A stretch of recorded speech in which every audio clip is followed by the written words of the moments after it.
아빠, 나 동생들 입양 절대 안 보낼 거야. 우리 사남매, 누가 뭐래도 절대 안 헤어져. 눈보라치는 묘지 한가운데 겨우 15살쯤 되어 보이는 소녀가 갓난아기를 업은 채 두 남동생을 감싸 안고 울부짖고 있었습니다. 처음엔 그저 안쓰러운 풍경이라고 생각했습니다. 하지만 묘비를 본 순간 제 다리는 그대로 굳어버렸습니다. 그 아이들이 바로 3년 전 우리 그룹 쇼핑몰 화재로 부모를 잃은 유가족이라는 사실을 알게 되었기 때문입니다. 그리고 거기서 끝이 아니었습니다. 제가 그동안 믿어온 아들의 죽음, 음주운전이라며 스스로를 저주하게 만들었던 그 비극 뒤에는 누군가가 감춰둔 너무도 치열한 싸움과 한 영웅의 마지막 선택이 숨겨져 있었습니다. 내 아들은 술 취해 도로에서 죽은 패배자가 아니었습니다. 불길 속으로 다시 뛰어들어 이 아이들을 지켜내려 했던 내가 끝까지 알아주지 못한 영웅이었습니다. 그 진실을 마주한 날 재벌회장 윤재현의 인생은 완전히 무너져 내렸고 동시에 전혀 다른 삶이 시작되었습니다. 사연 시작 전 구독과 좋아요 눌러주세요. 오늘의 사연 시작합니다. 눈보라 속 찬바람이 차창을 때리며 스산한 소리를 냈습니다. 그 소리에 1년 전 이날이 떠올랐습니다. 회장님, 길이 많이 미끄럽습니다. 김 기사의 말에 나는 짧게 고개만 끄덕였습니다. 도윤이를 떠올리면 아직도 숨이 막혔습니다. 운전석에 김 기사가 백미러로 내 표정을 조심스럽게 살피며 말했습니다. 그의 목소리에는 평소보다 더 신중함이 담겨 있었는데 아마도 오늘이 어떤 날인지 알고 있기 때문일 것입니다. 그래, 천천히 가. 서두를 일 없다. 나는 짧게 대답하고 다시 창밖을 바라봤습니다. 도윤이가 세상을 떠난 지 정확히 1년이 지났지만 여전히 현실로 받아들이기 어려웠습니다. 특히 이런 날씨를 보면 그날의 기억이 너무나 생생하게 되살아나곤 했습니다. 여보, 괜찮아? 옆에 앉은 아내 명숙이 내 손을 살며시 잡으며 걱정스러운 목소리로 물었습니다. 그녀의 손은 따뜻했지만 약간 떨리고 있었고 나 역시 마음이 편하지 않다는 것을 느낄 수 있었습니다. 괜찮다. 그냥 생각이 많아서. 나는 고개를 끄덕이며 대답했지만 사실은 전혀 괜찮지 않았습니다. 매일 밤 꿈속에서 도윤이를 만났고 깨어나면 현실이 꿈보다 더 악몽 같았습니다. 음주운전이라는 말을 들을 때마다 가슴이 찢어지는 것 같았고 내가 제대로 된 아버지였다면 막을 수 있었던 일이 아닐까 하는 자책감이 끊임없이 몰려왔습니다. 차는 구불구불한 산길을 천천히 올라갔습니다. 창밖으로 보이는 나무들은 온통 하얀 눈에 뒤덮여 있었고 바람에 흔들리는 가지들이 마치 누군가의 팔처럼 보였습니다. 그 모습을 보며 문득 어린 시절 도윤이와 함께 눈사람을 만들던 기억이 떠올랐습니다. 아빠, 눈사람 코는 뭘로 만들어요? 당근으로 만들지. 당근이 없으면요? 그럼 나뭇가지라도 쓰면 되지. 그때의 도윤이는 얼마나 천진했던가요? 하지만 어느 순간부터 우리 사이에는 보이지 않는 벽이 생겼고 나는 회사 일에만 매달려 아들과 제대로 된 대화조차 나누지 못했습니다. 산길을 한참 올라가자 드디어 묘지 입구가 보였습니다. 김 기사가 조심스럽게 차를 세우고 뒷문을 열어주었습니다. 차에서 내리는 순간 찬바람이 얼굴을 강하게 스쳤고 눈송이들이 옷깃 사이로 파고 들어왔습니다. 회장님, 제사 준비물은 제가 들고 가겠습니다. 고마워. 무거운 건 내가 들고. 나는 김 기사와 함께 트렁크에서 제사상 차림을 꺼냈습니다. 도윤이가 좋아하던 삼겹살과 소주 그리고 과일들까지 정성스럽게 준비한 것들이었습니다. 명숙이 며칠 전부터 장을 보며 하나하나 골라온 것들이었고 평소보다 훨씬 많은 음식을 준비했습니다. 묘지 안으로 들어서자 발걸음이 더욱 무거워졌습니다.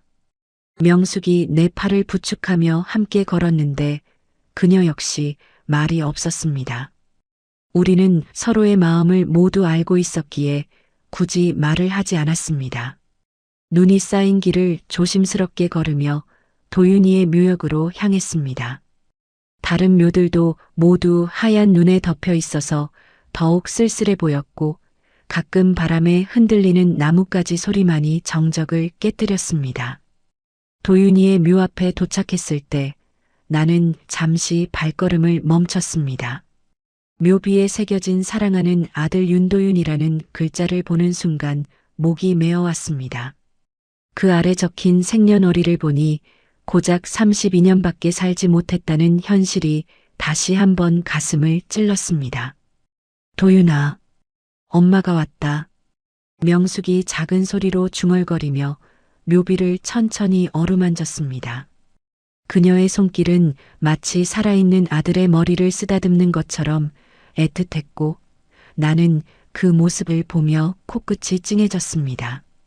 나는 아무 말 없이 제사상을 차리기 시작했습니다. 흰 보자기를 펼치고 하나씩 음식을 올려놓으며 마음을 다잡으려 노력했습니다.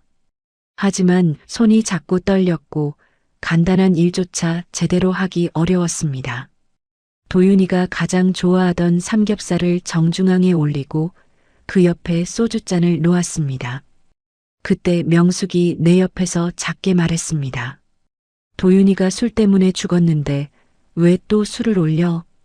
나는 소주병을 든 손이 떨리는 것을 느꼈습니다. 음주운전 사고라는 경찰 발표가 아직도 믿어지지 않았지만 달리 설명할 방법이 없었습니다. 무엇보다 그 사실을 받아들이고 싶지 않은 마음이 컸습니다. 그래도 좋아했던 거잖아. 이제야 마음 편히 마실 수 있을지도 모르고 제사상을 모두 차리고 향을 피웠습니다. 연기가 하늘로 올라가는 모습을 보며 도윤이에게 전하고 싶은 말들이 목구멍까지 올라왔지만 차마 입 밖으로 내지 못했습니다. 미안하다는 말, 사랑한다는 말, 그리고 더 좋은 아버지가 되지 못해 죄송하다는 말까지. 절을 올리고 잠시 조용히 기도하는 시간을 가졌습니다. 명숙도 내 옆에서 두 손을 모으고 눈을 감았습니다. 찬바람이 계속 불어왔지만 그 시간만큼은 마음이 조금 평온해지는 것 같았습니다. 제사를 마치고 일어서려던 순간이었습니다. 옆 묘역에서 아이들이 우는 소리가 바람에 실려 들려왔습니다. 나는 고개를 돌려 그쪽을 바라봤습니다. 눈보라가 휘날리는 가운데 한 소녀가 아기를 업고 무릎을 꿇고 있었습니다. 그 옆에는 두 명의 어린 남자아이들이 추위에 떨며 서 있었습니다. 누나, 너무 추워요. 조금만 참아, 서민아. 이모한테 마지막 인사하고 가야지. 소녀의 목소리가 바람에 실려 들려왔습니다. 15살 정도로 보이는 그 아이는 1살 남짓한 아기를 업고 있었고 12살과 10살 정도로 보이는 남동생들을 끌어안고 있었습니다. 그 모습이 너무나 애처로워 보였습니다. 나는 발길이 쉽게 떨어지지 않는다는 것을 느꼈습니다. 뭔가 가슴속 깊은 곳에서 끌어당기는 힘을 느꼈고 마치 그 자리에 못 박힌 것처럼 움직일 수 없었습니다. 그때 소녀가 묘비를 향해 울부짖기 시작했습니다. 이모, 나 동생들 입양 절대 못 보낼 거야. 우리 사남매. 절대 헤어지지 않아. 내가 다 지킬 거야. 그 순간 나는 몸이 완전히 굳어버렸습니다. 어린 시절 도윤이가 다친 길고양이를 안고 울던 모습이 선명하게 겹쳐 보였습니다. 아빠, 얘는 꼭 내가 지킬게요라고 말하던 그 목소리와 너무나 닮아 있었습니다. 나는 천천히 그들이 있는 묘비를 자세히 살펴봤습니다. 강지연이라는 이름이 새겨져 있었고 그 아래 작은 글씨로 뭔가 적혀 있었습니다. 눈을 찡그리고 가까이 가서 보니 몰 화재 희생자 유가족 보호인이라는 문구가 새겨져 있었습니다. 나는 순간 숨이 턱 막혔습니다. 3년 전 우리 그룹이 운영하던 쇼핑몰에서 일어난 화재 사건을 떠올리게 하는 문구였습니다.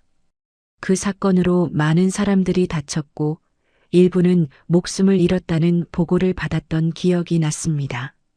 여보, 저 아이들. 명숙이 내 팔을 잡으며 조용히 말했습니다. 그녀의 목소리에는 놀라움과 안타까움이 동시에 담겨 있었습니다. 우리 회사 때문에 부모를 잃은 아이들 같은데. 그 말을 듣는 순간 가슴이 더욱 무거워졌습니다. 3년 전 화재 사건 당시 받았던 보고서들이 머릿속에 떠올랐고 인명피해는 최소화했다던 말이 얼마나 공허한 것이었는지 깨달았습니다. 그때 사회복지사로 보이는 중년 여성과 구청 공무원 같은 남성이 소녀에게 다가갔습니다. 두 사람 모두 공무적인 표정을 짓고 있었고 손에는 서류 뭉치를 들고 있었습니다. 서유야, 이제 현실을 받아들여야 해. 15세인 너는 청소년 보호시설로, 1세 막내는 영유아 전문 가정으로, 12세와 10세는 각각 다른 입양 가정으로 배치될 예정이야. 공무원이 기계적인 목소리로 설명했습니다. 마치 물건을 분류하는 것처럼 차갑고 무감정한 어조였습니다. 절대 안 돼요. 우리는 떨어질 수 없어요. 서유라는 소녀가 아기를 더욱 꼭 끌어안으며 외쳤습니다. 그 목소리에는 절망과 분노, 그리고 간절함이 모두 담겨 있었습니다. 현실적으로 네가 동생들을 다 키울 수는 없잖니. 각자 좋은 가정에서 자라는 게 아이들한테도 더 나을 거야. 사회복지사가 설득하려 했지만 그 말이 오히려 소녀의 반발만 키웠습니다. 싫어요. 절대 안 돼요. 우리는 가족이에요. 눈발이 더욱 거세져서 아이들의 작은 몸집을 휘감았습니다. 하얀 눈송이에 파묻혀가는 그들의 모습을 보며 나는 가슴이 저려오는 것을 느꼈습니다. 동시에 3년 전 그 화재 사건에 대해 제대로 알지도 못했던 내 자신이 부끄러워졌습니다. 명숙이 내 팔을 잡으며 다시 말했습니다. 여보, 저 아이들이 우리 때문에 이렇게 된 거라면, 우리가 눈 감으면 누가 책임져? 나는 대답하지 못했습니다. 책임이라는 단어가 가슴을 무겁게 눌렀습니다. 그때 서유가 갑자기 내 쪽을 바라보며 말했습니다. 할아버지, 할아버지도 우리가 헤어지는 게 더 좋다고 생각하세요? 나는 그 질문에 대답하지 못하고 한참을 침묵했습니다. 그 아이의 눈빛에서 마지막 희망을 걸고 있는 간절함을 느꼈고 동시에 이미 많은 실망을 겪었다는 것도 알 수 있었습니다. 적어도 네가 허락하지 않으면 아무도 너희를 갈라놓지 못하게 하겠다. 내 입에서 나온 말에 나 자신도 놀랐습니다. 하지만 그 순간 그 약속이 나에게도 도망칠 수 없는 운명이 되었음을 직감했습니다. 다음 날 오후 비서 차 과장이 두터운 파일을 들고 내 사무실로 들어왔습니다. 그의 표정이 평소보다 굳어 있어서 심상치 않은 내용일 것이라는 예감이 들었습니다. 회장님, 어제 말씀하신 강서유 남매에 대한 조사 결과입니다. 차 과장이 파일을 내 책상 위에 조심스럽게 올려놓으며 말했습니다. 나는 파일을 펼치기 전에 잠시 망설였는데 왠지 모르게 그 안에 담긴 내용이 내 마음을 더욱 무겁게 만들 것 같았기 때문입니다. 첫 장을 넘기자마자 내 눈에 들어온 것은 강민호, 강수정 부부라는 이름이었습니다. 3년 전 우리 그룹 쇼핑몰 화재로 사망한 직원들이었습니다. 강민호 씨는 건물 관리직이었고 강수정 씨는 3층 의류 매장 직원이었습니다. 차 과장이 설명을 이어갔습니다. 화재 발생 당시 두 분 모두 다른 고객들을 대피시키려다가 늦게 빠져나오지 못했다고 기록되어 있습니다. 나는 그들의 사진을 보며 가슴이 답답해지는 것을 느꼈습니다. 평범해 보이는 부부의 모습이었지만 그들이 마지막 순간까지 다른 사람들을 구하려 했다는 사실이 마음을 더욱 무겁게 했습니다. 그럼 저 아이들은? 네, 강민호, 강수정 부부의 자녀들입니다. 서유, 서준, 서민, 그리고 막내 다온까지 4명입니다. 차 과장이 다음 페이지를 넘기며 계속 설명했습니다. 부모님이 돌아가신 후 유일한 혈족이었던 이모 강지연 씨가 3년간 키워왔는데 정식 후견인 절차는 경제적 여건상 밟지 못한 상태였습니다. 나는 강지연이라는 이름을 다시 한번 확인했습니다. 어디서 들어본 것 같다는 생각이 들었는데 기억을 더듬어 보니 화재 사건 후 몇 번 회사에 면담을 요청했던 여성이었습니다. 강지연 씨는 어떤 일을 했나? 편의점 야간 아르바이트와 새벽 청소 일을 하셨습니다. 월 80만 원과 60만 원, 그리고 정부 지원금 40만 원으로 총 180만 원 정도로 5식구를 먹여 살리셨다고 조사됐습니다. 차 과장의 말을 들으며 나는 고개를 저었습니다. 180만 원으로 5명이 어떻게 살았을까 싶었고 특히 막내가 아직 갓난아기인 상황에서는 더욱 힘들었을 것입니다. 6개월 전부터 강지연 씨가 위암 판정을 받았지만 치료비 부담 때문에 제대로 된 치료를 받지 못했다고 합니다. 치료비 때문에? 나는 깜짝 놀라며 되물었습니다. 우리나라에도 의료보험이 있고 정부 지원도 있을 텐데 치료를 못 받을 정도였다는 것이 믿어지지 않았습니다. 아이들을 돌봐야 하니까 입원 치료가 어려웠고 외래 치료비도 부담스러워서 미루다가 한 달 전에 급격히 악화되어 응급실에 실려가셨습니다. 일주일 만에 돌아가셨다고 합니다. 차 과장이 조심스럽게 말을 이었습니다. 그리고 병원비 미납으로 집이 압류된 상태입니다. 현재 아이들은 임시보호소에 있고 각각 다른 시설과 가정으로 분리 입양될 예정입니다. 나는 파일을 덮고 깊은 한숨을 쉬었습니다. 3년 전 화재 사건이 이렇게 긴 그림자를 드리우고 있다는 것을 이제야 제대로 알게 되었습니다. 차 과장. 네, 회장님. 강지연 씨가 우리 회사에 면담을 요청했다고 했는데 몇 번이나 왔나? 차 과장이 파일을 다시 뒤적이며 확인했습니다. 총 7차례 면담을 요청했습니다. 모두 거절당했고요. 누가 거절했지?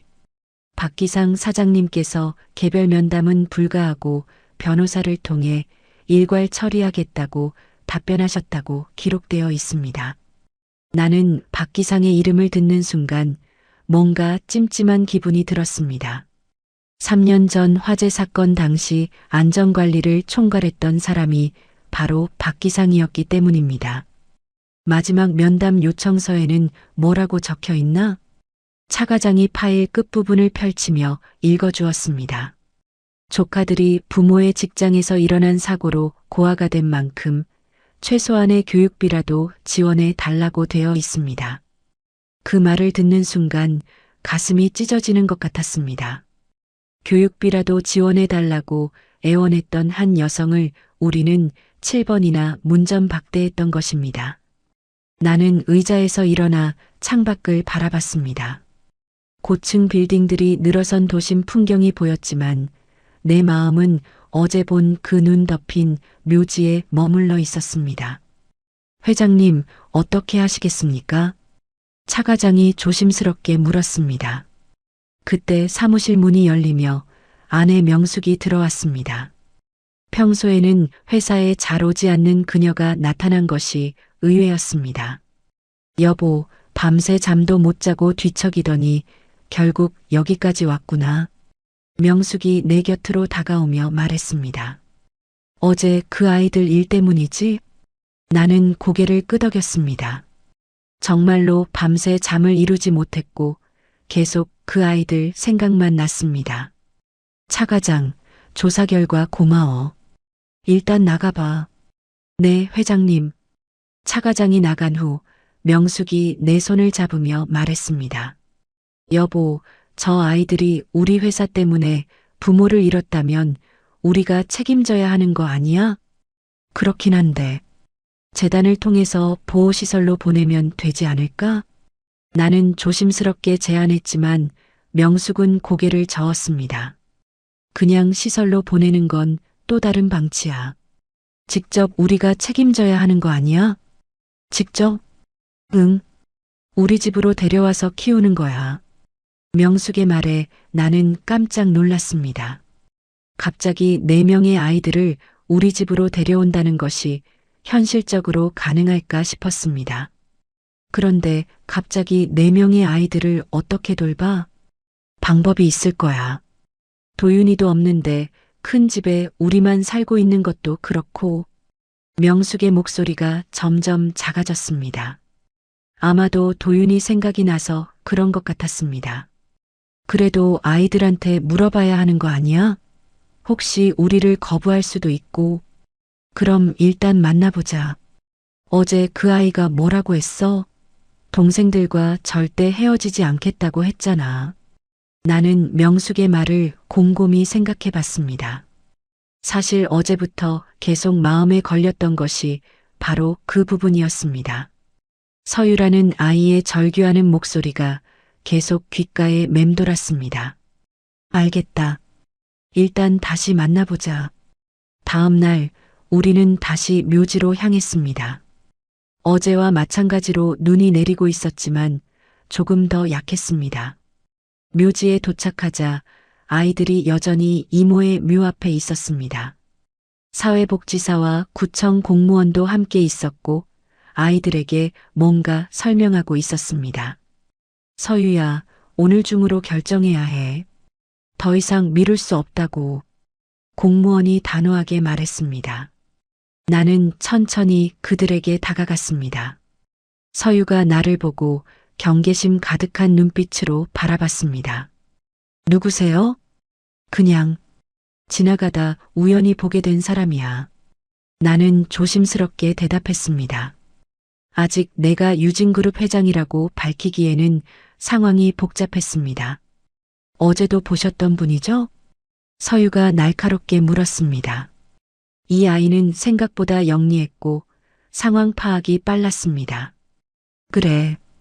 어제 우연히 봤는데 오늘도 궁금해서 왔어. 뭐가 궁금하세요? 너희들이 정말 헤어지기 싫은 거야? 내 질문에 서유는 더욱 단호하게 고개를 끄덕였습니다. 네. 절대 헤어질 수 없어요. 우리는 가족이니까. 그 순간 나는 결심했습니다. 적어도 이 아이가 허락하지 않는 한 아무도 이들을 갈라놓게 하지 않겠다고 말입니다. 사회복지사님.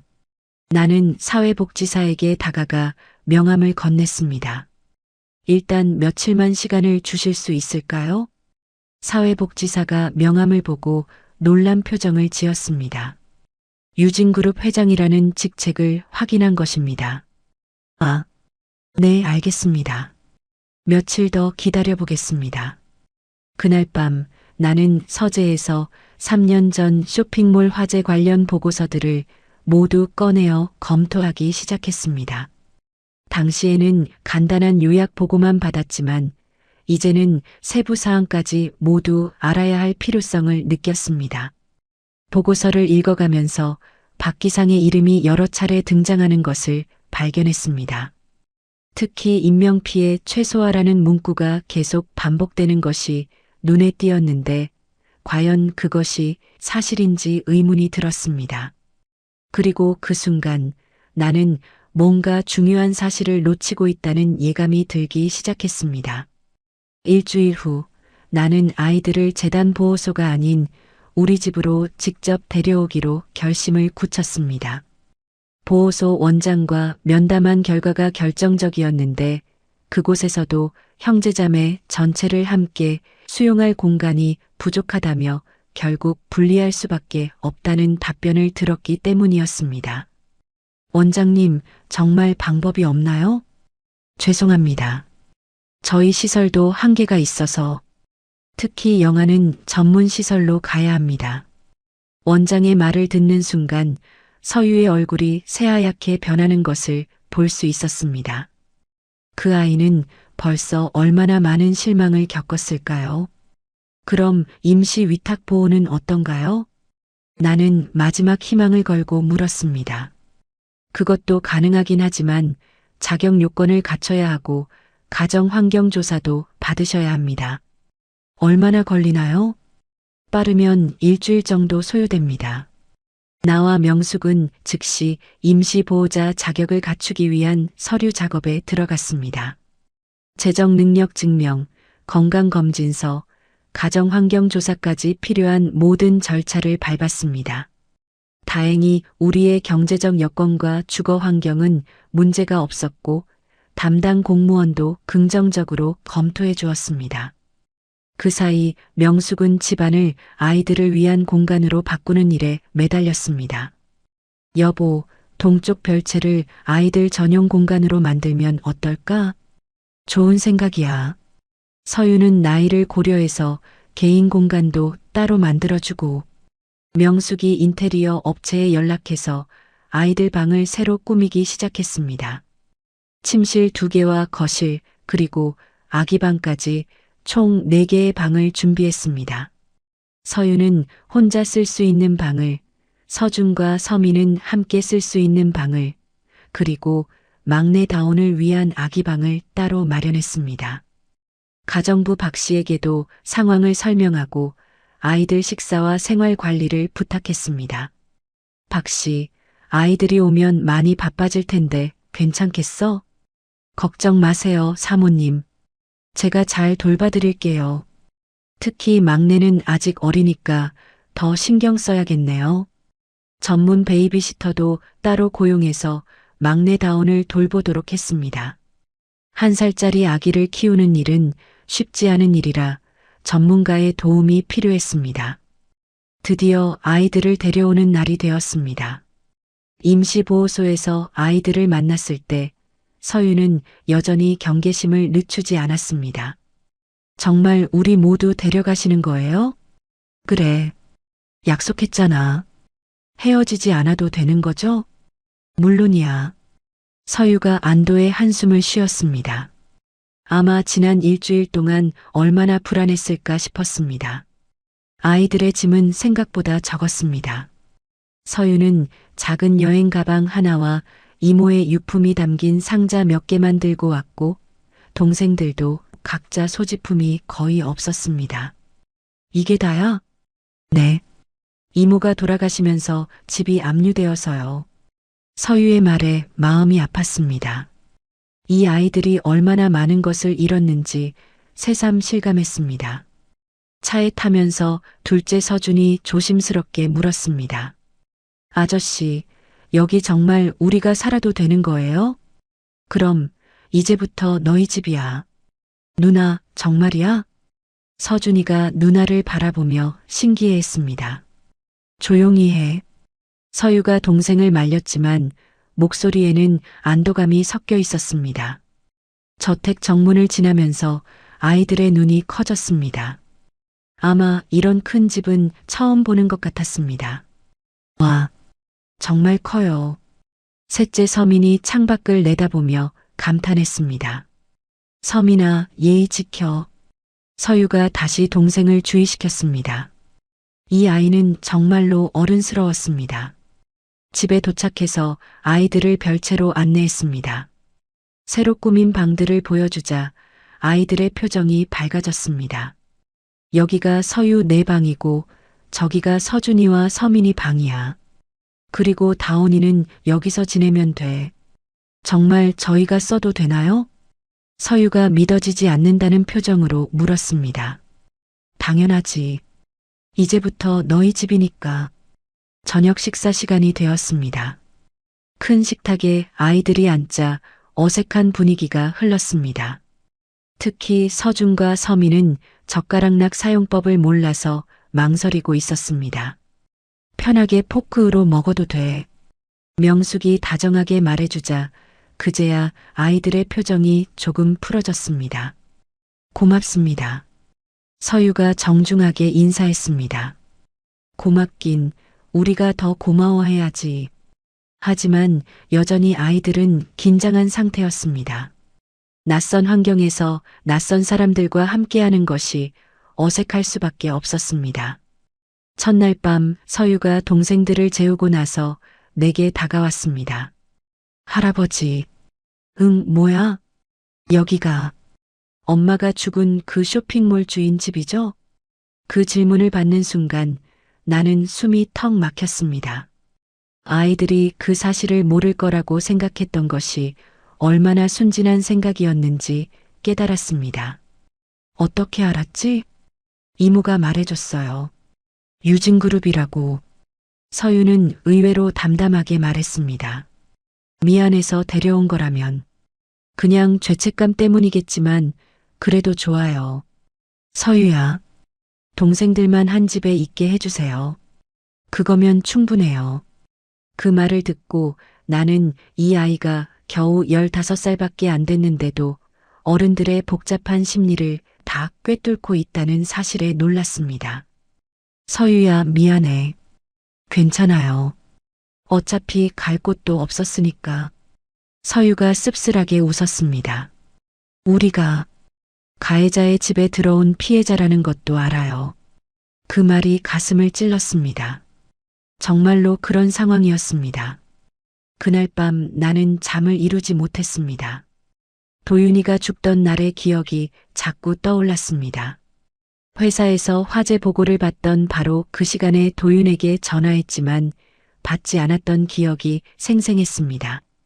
당시 나는 화재 현장 관리 때문에 바쁠 것이라고 생각했습니다. 하지만 지금 생각해보니 도윤이 전화를 받지 않은 시간이 화재 발생 직후부터였습니다. 그리고 한참 뒤에야 음주운전 단독 교통사고라는 보고를 받았습니다. 화재 발생 시간과 도윤의 마지막 위치, 그리고 이모 강지연의 사망 시점 사이에 뭔가 이상한 연결고리가 있는 것 같았습니다.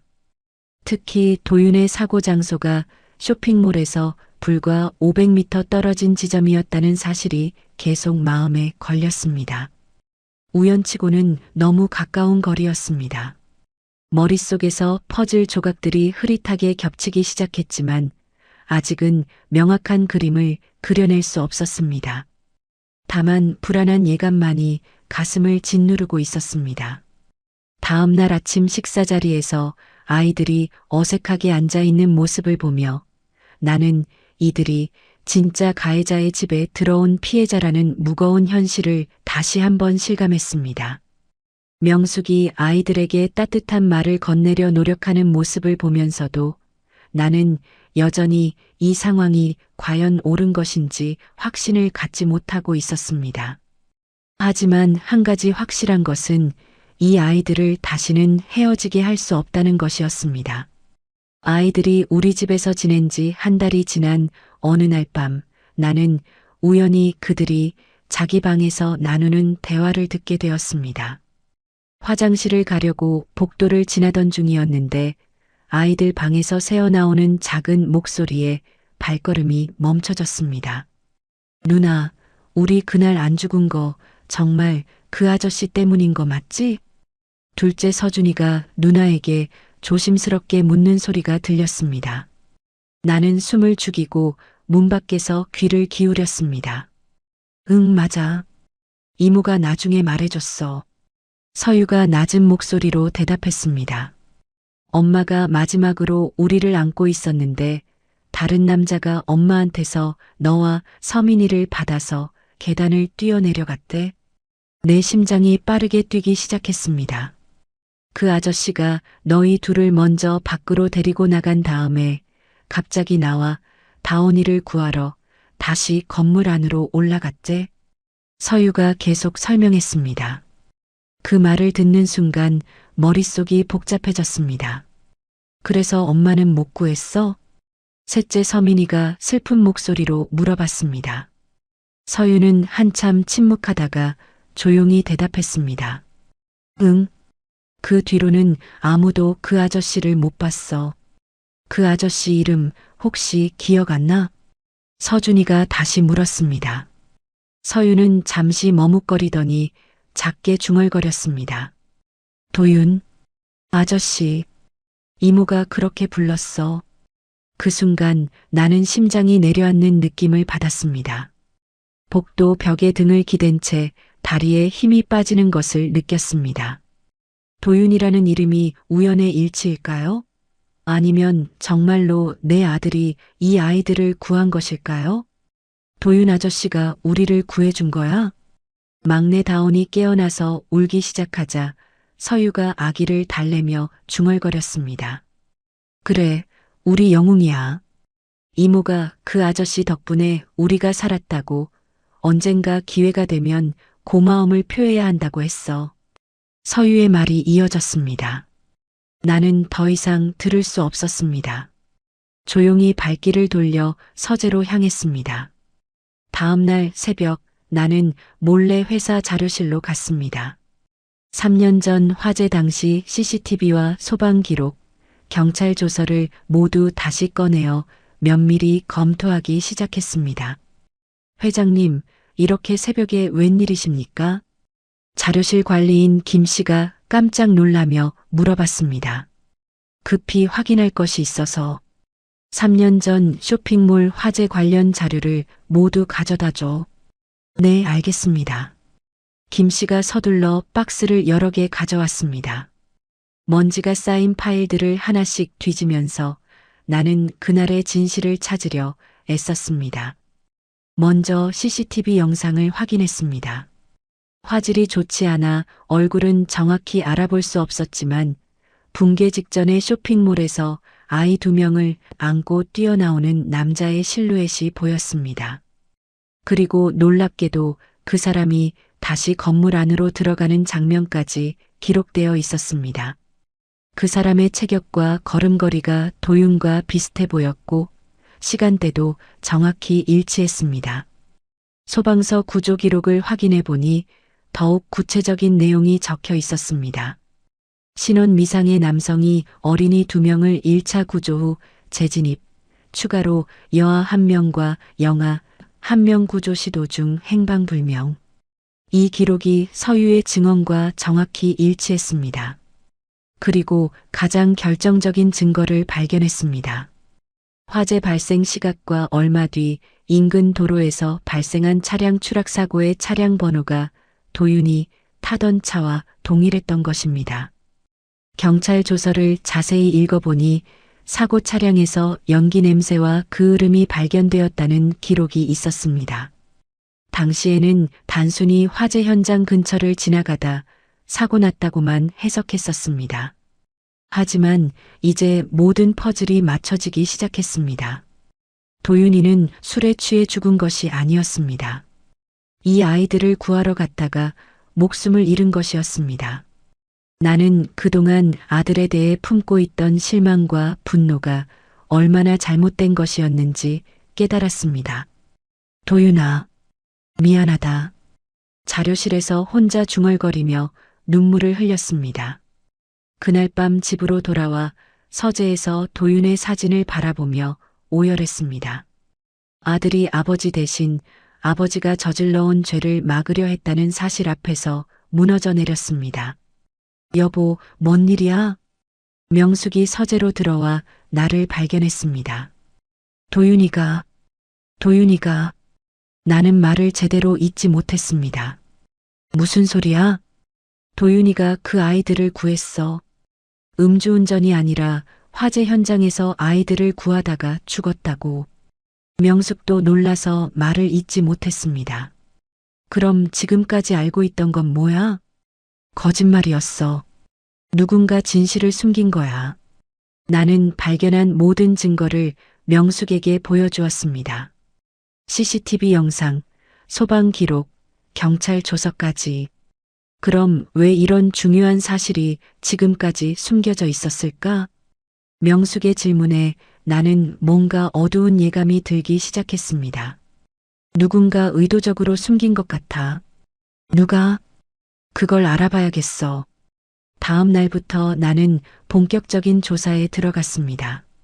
3년 전 화재 사건 관련 모든 보고서를 다시 검토하기 시작했습니다. 그 과정에서 이상한 점들을 발견했습니다. 초기 보고서와 최종 보고서 사이에 많은 차이점이 있었습니다. 특히 초기 보고서에는 윤도윤 화재 현장에서 구조 활동 중 사망 가능성이라는 메모가 있었는데 최종 보고서에서는 완전히 삭제되어 있었습니다.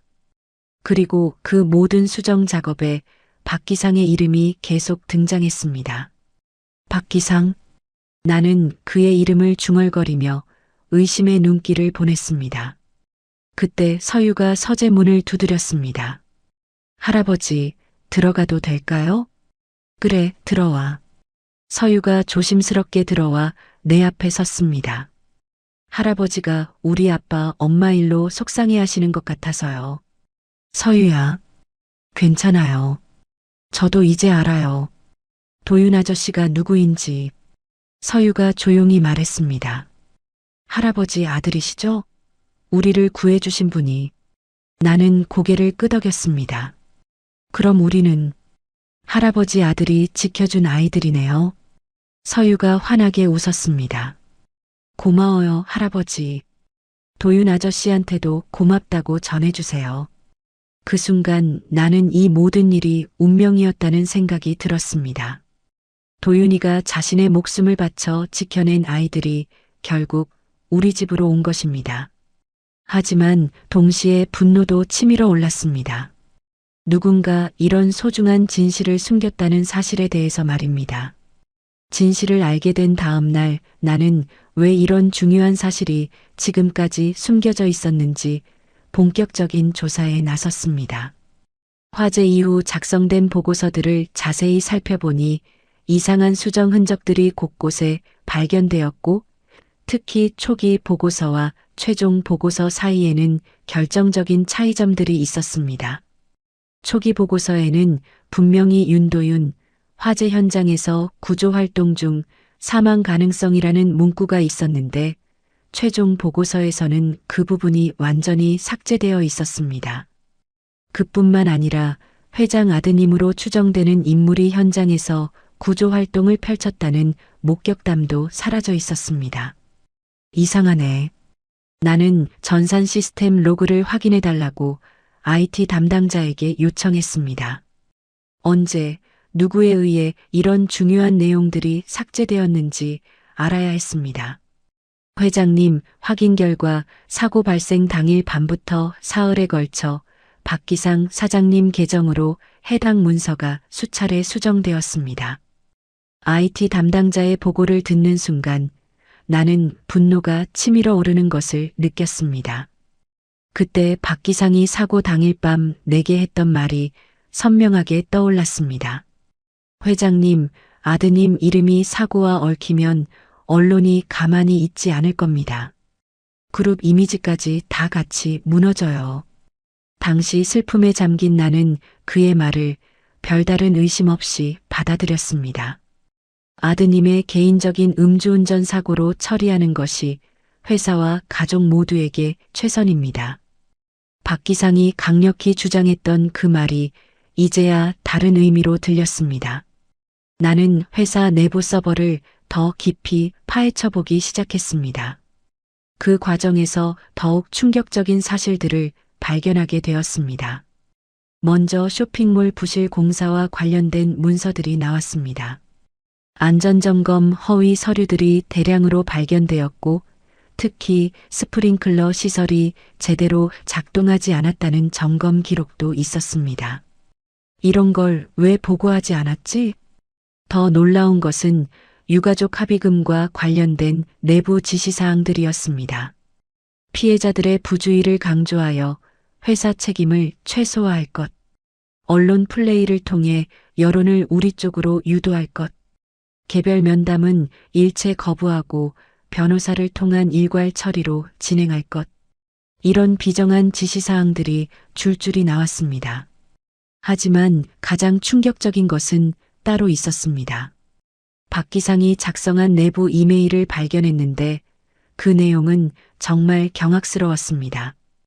회장 아들의 음주운전으로 프레임을 씌우면 모든 비난이 개인의 일탈로 끝날 것임. 영웅적 구조 활동보다는 음주운전 사고로 포장하는 것이 회사에 훨씬 유리함. 회장님도 결국 아드님의 개인적 명예보다는 그룹 전체의 이익을 우선시하실 것으로 판단됨. 이 이메일을 읽는 순간 나는 온몸이 떨렸습니다. 내 아들의 죽음을 이용해서 회사를 보호하려 했다는 것이 믿어지지 않았습니다. 모든 문서의 끝에는 박기상의 결제 서명이 찍혀 있었고 심지어 내 이름으로 된 가짜 결제 문서까지 발견했습니다. 이 자식이. 나는 분노와 죄책감 사이에서 괴로워했습니다. 결국 다 내 이름으로 저질러진 짓이었고 나는 그냥 편한 대로 보고만 받았던 것입니다. 그날 저녁 나는 박기상을 회장실로 개별 소환했습니다. 진실을 직접 확인하고 싶었습니다. 기상아, 앉아. 네, 회장님. 무슨 일로 부르셨습니까? 박기상이 평소와 다름없이 태연하게 앉았습니다. 3년 전 화재 사건에 대해 물어보고 싶은 게 있어. 화재 사건요? 갑자기 왜 그런 얘기를? 도윤이 죽음과 관련해서 말이야. 그 순간 박기상의 표정이 미묘하게 변했습니다. 회장님, 아드님 얘기는 그만. 내가 찾아낸 것들을 보여줄까? 나는 컴퓨터 화면을 돌려 그가 작성한 이메일을 보여주었습니다. 박기상의 얼굴이 순식간에 새하얗게 변했습니다. 회장님, 이건 설명해봐. 왜 내 아들의 영웅적인 죽음을 음주운전으로 조작했는지. 모든 것이 회사와 그룹을 지키기 위한 불가피한 선택이었습니다. 박기상이 뻔뻔하게 대답했습니다. 불가피한 선택이라고? 회장님, 3년 전에도 말씀드렸지만 진실이 밝혀지면 우리 그룹은 끝장입니다. 수만 명의 직원과 그 가족들을 생각하셔야죠. 박기상이 목소리를 높였습니다. 그래서 내 아들을 술주정뱅이로 만든 거야? 아드님께서 정말로 영웅이었다는 걸 누가 알겠습니까? 하지만 그 진실이 알려지면 회사의 부실 공사와 안전관리 소홀까지 모두 드러날 겁니다. 박기상의 말이 이어졌습니다. 지금이라도 아이들을 재단 시설로 보내고 이 모든 일을 조용히 정리하십시오. 뭐라고? 그렇지 않으면 회사 전체가 위험에 빠집니다. 주주들도 직원들도 모든 이해관계자들이 피해를 볼 겁니다. 박기상은 마지막 카드까지 꺼냈습니다. 아드님의 진짜 죽음이 알려지면 오히려 회장님과 가족에게 더 큰 상처가 될 수도 있습니다. 영웅으로 죽은 것보다 조용히 묻히는 게 나을 수도 있어요. 나는 그의 제안을 듣고 치를 떨었습니다. 기상아, 넌 정말 인간이야? 회장님, 감정적으로 판단하시면 안 됩니다. 당장 나가. 박기상이 나간 후 나는 책상에 주저앉았습니다. 이 진실을 공개했을 때 감당해야 할 후폭풍의 크기가 어마어마할 것이라는 예감이 들었습니다. 그날 밤 서유가 내 방문 앞에 서 있었습니다. 할아버지, 잠 안 오세요? 서유야, 늦은 시간에 왜? 우리 때문에 뭔가 복잡해지는 것 같아서요. 서유가 걱정스러운 표정으로 말했습니다. 무슨 소리야? 할아버지가 요즘 계속 고민하시는 것 같아요. 우리 때문에 회사 일이 복잡해지는 거죠? 그런 게 아니야. 저희들 때문에 회사가 망가지는 거라면 나가겠어요. 대신 동생들끼리는 떨어뜨리지 말아달라고만 부탁드릴게요. 그 말을 듣고 나는 더 이상 망설일 수 없다고 결심했습니다. 회장 자리를 잃더라도 적어도 아들의 죽음과 이 아이들의 운명만큼은 더 이상 조작되지 않게 하겠다고 마음먹었습니다. 서유야, 걱정하지 마. 할아버지가 모든 걸 해결할 테니까. 정말요? 그래, 약속한다. 그 순간 나는 박기상과의 전면전을 각오했습니다. 진실을 세상에 알리기로 결심한 것입니다. 다음 주 이사회는 평소와 달리 험악한 분위기로 시작되었습니다. 박기상이 이사회 시작 전부터 다른 임원들을 개별적으로 설득하고 다녔고 회의실에 들어서는 순간부터 냉랭한 시선들을 느낄 수 있었습니다. 회장의 감정적 판단이 회사 전체를 위험에 빠뜨리고 있다는 분위기가 이미 조성되어 있었습니다. 이사회가 시작되자마자 재무 담당 상무 김 이사가 공식적으로 문제를 제기했습니다. 회장님, 화재 유가족 아이들을 집으로 들인 것이 언론에 알려지면서 회사 이미지에 심각한 악영향을 주고 있습니다. 김 이사의 목소리에는 평소보다 강한 비판의 어조가 섞여 있었습니다. 구체적으로 어떤 피해가 있었나? 나는 차분하게 물었습니다. 주요 거래처에서 우려를 표명하고 있고 일부는 계약 재검토까지 언급하고 있습니다. 영업 담당 전무가 구체적인 피해 사례들을 나열했습니다. 대한건설에서는 유진그룹의 진정성에 의문이 든다며 다음 분기 계약 연장을 보류한다고 통보해 왔습니다. 신세계유통도 마찬가지입니다. 이미지 세탁용 퍼포먼스라는 표현까지 사용하며 불쾌감을 드러냈습니다. 임원들이 차례로 피해 사례를 보고하자 회의실 분위기는 더욱 무거워졌습니다. 그때 박 기상이 핵심을 찔렀습니다. 회장님, 지금이라도 아이들을 재단 시설로 보내고 유가족 보상 문제는 법적 테두리 안에서 별도로 정리하셔야 합니다. 개인적인 동정심으로 회사 전체를 위험에 빠뜨릴 수는 없지 않습니까? 박 기상이 다른 임원들의 동조를 이끌어내며 말했습니다. 맞습니다. 회사에는 수만 명의 직원들이 있습니다. 주주들의 이익도 고려해야죠. 임원들이 하나둘 박 기상의 편에 서기 시작했습니다. 그 사이 언론에서는 연일 악의적인 기사들이 쏟아져 나왔습니다. 유진그룹 회장, 화재 유가족 아이들 집에 들여 이미지 세탁? 늦은 후회보다는 처음부터 제대로 된 안전관리를 했어야 보여주기식 선행으로 보인다는 시각 지배적. 인터넷 댓글들은 더욱 악랄했습니다. 돈으로 양심을 사려는 건가? 진짜 미안하면 회사 문 닫아라. 3년 늦은 쇼 그만하고 진짜 책임져라. 이런 댓글들이 끝없이 올라왔고 여론은 점점 우리에게 불리하게 돌아가고 있었습니다. 나는 이사회 자리에서 조용히 입을 열었습니다. 그래, 맞다. 이미지 세탁 맞다. 순간 회의실이 조용해졌습니다. 임원들이 내가 인정할 줄 몰랐던 것 같았습니다. 하지만 그런 세탁이라도 안 하면 우리는 평생 검은 옷을 입고 다녀야 할 것 아닌가.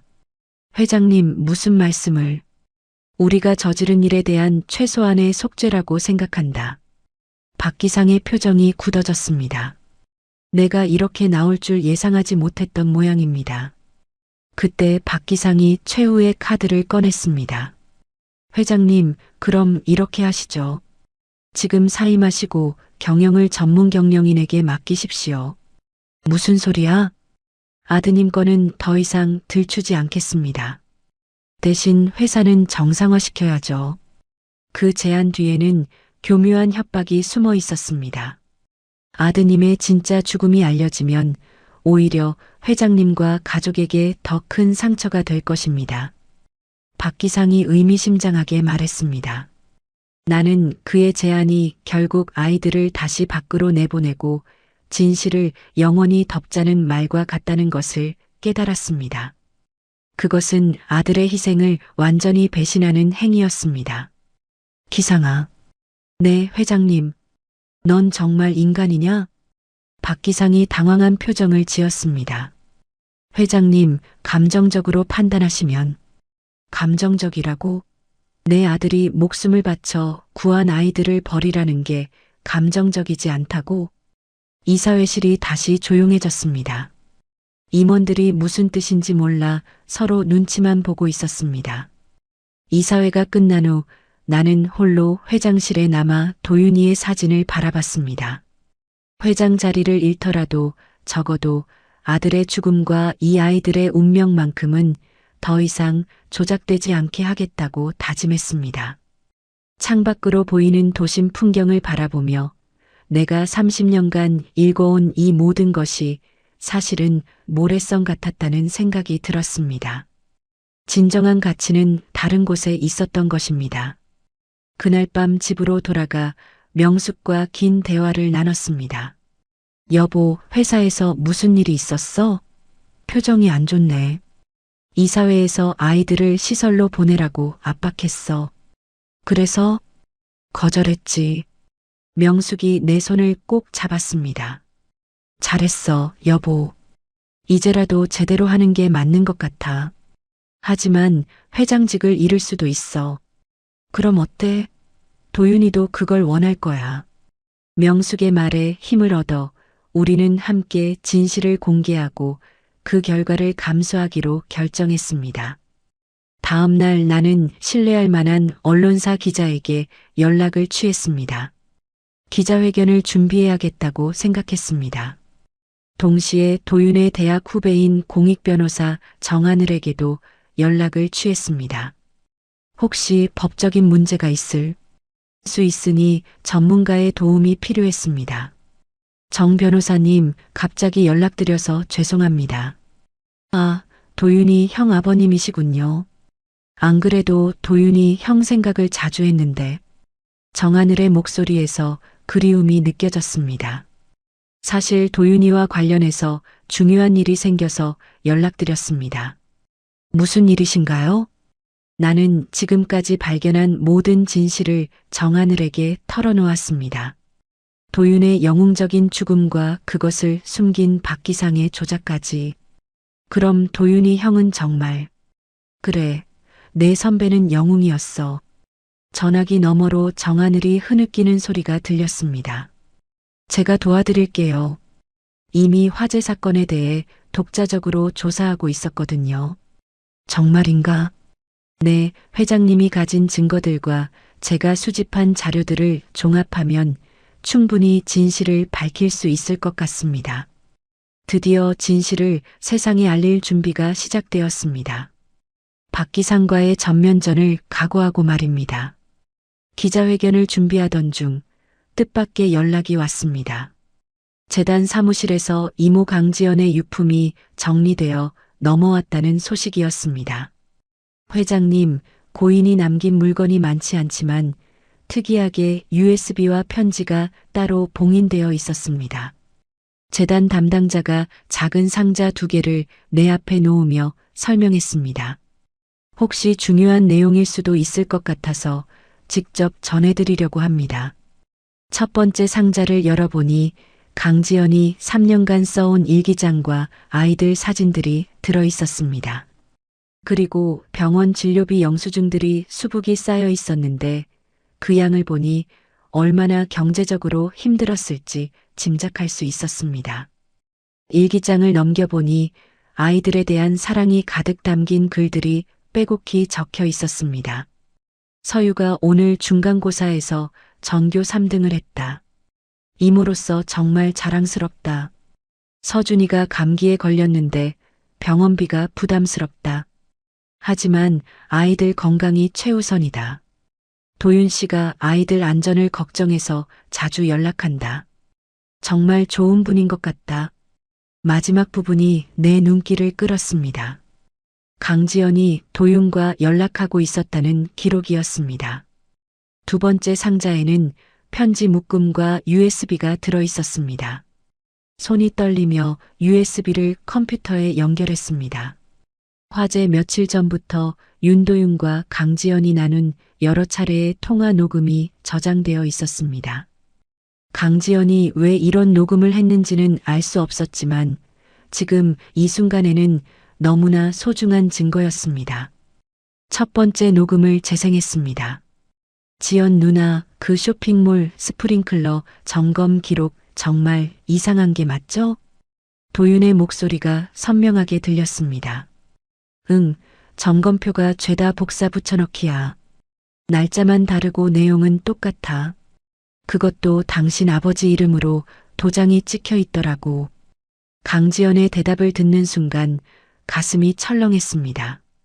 내 이름으로 허위 점검이 이뤄지고 있었던 것입니다. 아버지한테는 아직 말하지 마세요. 제가 직접 확인해 볼게요. 도윤의 목소리가 이어졌습니다. 혹시나 불이 나면 사람들은 제가 책임지고 빼낸다고 약속할게요. 도윤아, 너무 위험한 일은 하지 마. 네가 다치면 너의 아버지가 얼마나 슬퍼하실지 몰라. 강지연의 걱정스러운 목소리가 들렸습니다. 두 번째 녹음은 화재 발생 2일 전의 것이었습니다. 누나, 내일 현장에 직접 가서 스프링클러 시설을 점검해 보겠어요. 조심해, 도윤아. 괜히 의심받지 말고. 괜찮아요. 제가 회장 아들이니까 누가 뭐라고 하겠어요. 도윤이 씁쓸하게 웃는 소리가 들렸습니다. 사실 아버지 회사지만 아버지도 모르는 일들이 너무 많아요. 세 번째 녹음이 가장 충격적이었습니다. 화재 당일 강지연이 남긴 마지막 음성 메모였습니다. 도윤아, 지금 8층에서 불났어. 사람들이 못 나가고 있어. 스프링클러가 안 터져. 강지연의 다급한 목소리가 들렸습니다. 지금 서준이랑 서민이 안고 계단을 뛰어 내려가고 있어. 정말 고마워. 배경에서 아이들 우는 소리와 사이렌 소리가 들렸습니다. 혹시 이 녹음을 듣는 사람이 있다면 제 조카들 강서유, 강서준, 강서민, 그리고 막내 강다온이 꼭 좀 부탁해요. 잠시 정적이 흐른 후 강지연의 마지막 말이 이어졌습니다. 도윤이가 나와 서유, 다온이를 구하러 다시 올라오고 있어요.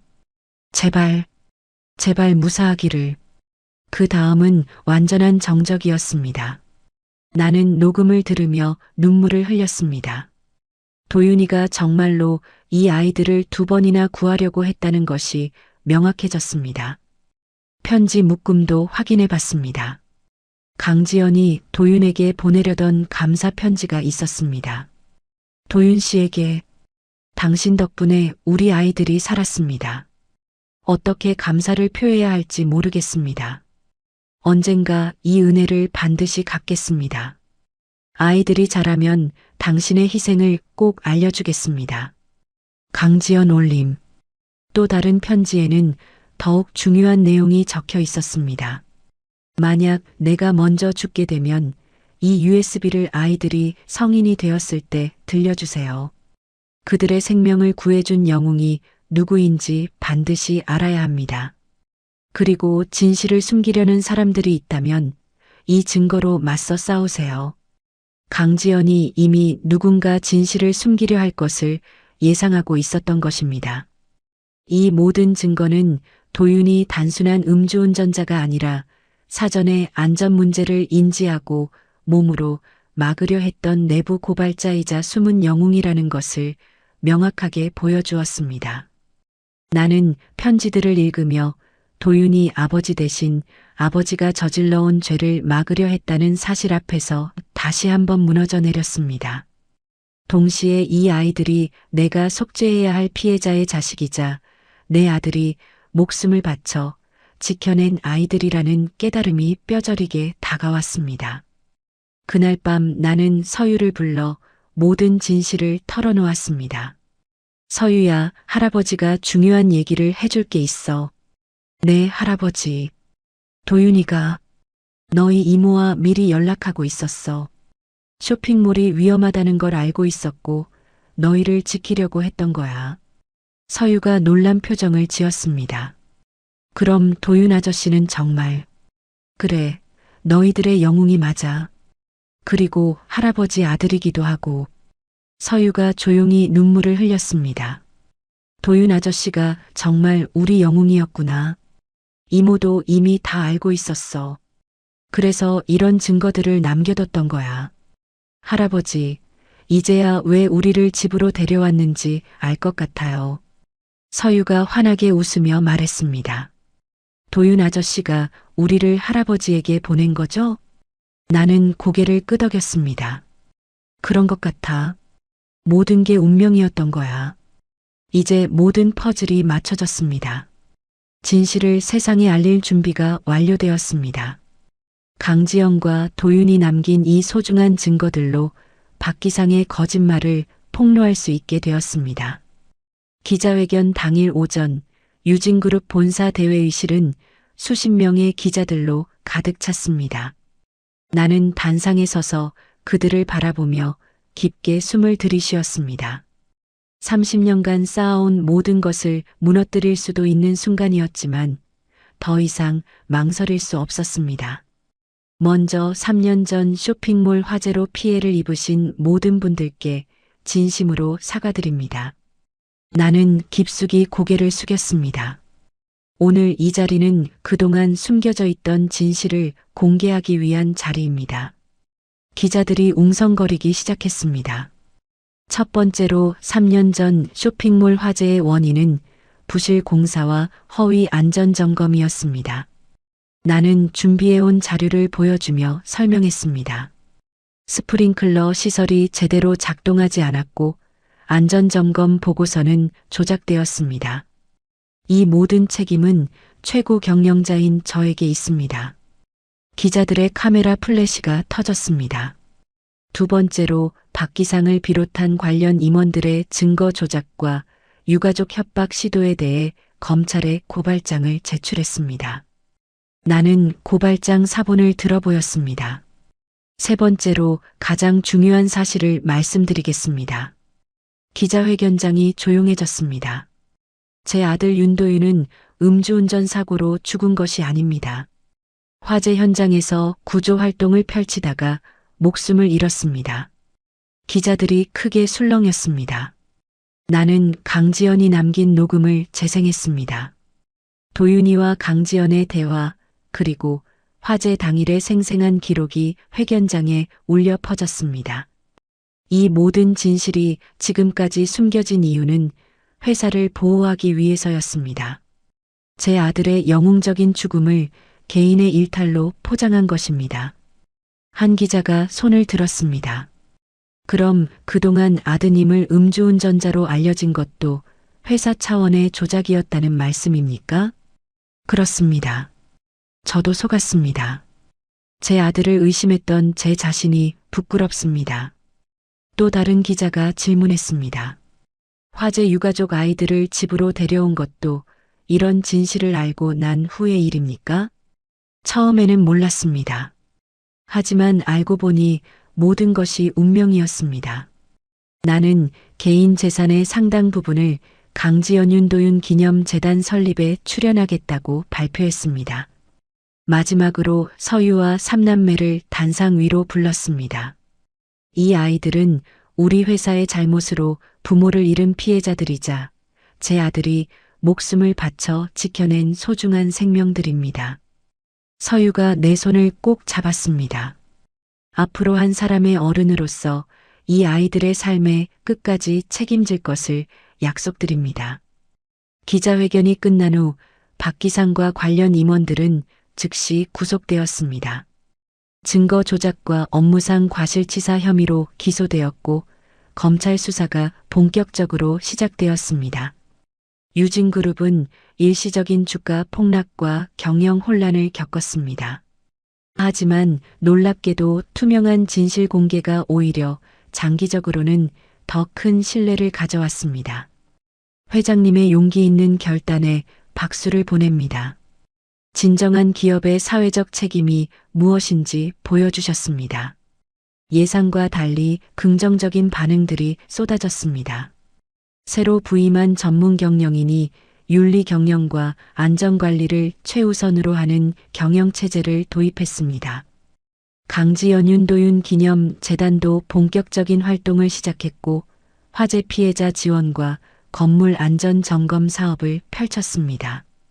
시간이 흘러갔습니다. 1년 후 서유는 고등학교 2학년이 되어 전교 1등을 차지했습니다.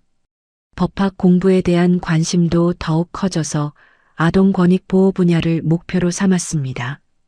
2년 후 서주는 중학교에 진학하면서 소방관이 되겠다고 선언했습니다. 도윤 아저씨처럼 사람들을 구하고 싶어요라고 말하며 꿈을 키워갔습니다.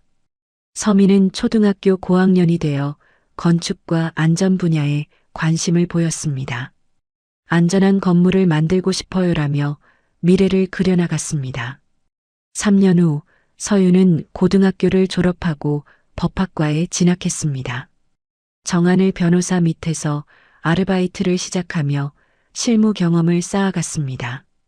5년 후 서준은 고등학교에서 소방 관련 동아리 활동을 하며 소방관의 꿈을 더욱 구체화했습니다. 서민은 중학생이 되어 공학 진로를 확정했고 막내 다온도 건강하게 자라며 축구를 좋아하는 활발한 아이가 되었습니다. 10년이 흘렀습니다. 서유는 25세가 되어 아동재난 피해 전문 변호사가 되었고 정한을 변호사와 함께 일하며 피해자들을 돕고 있습니다. 서준은 22세가 되어 소방관이 되었습니다. 화재 현장에서 사람들을 구해내며 도윤의 뜻을 이어가고 있습니다.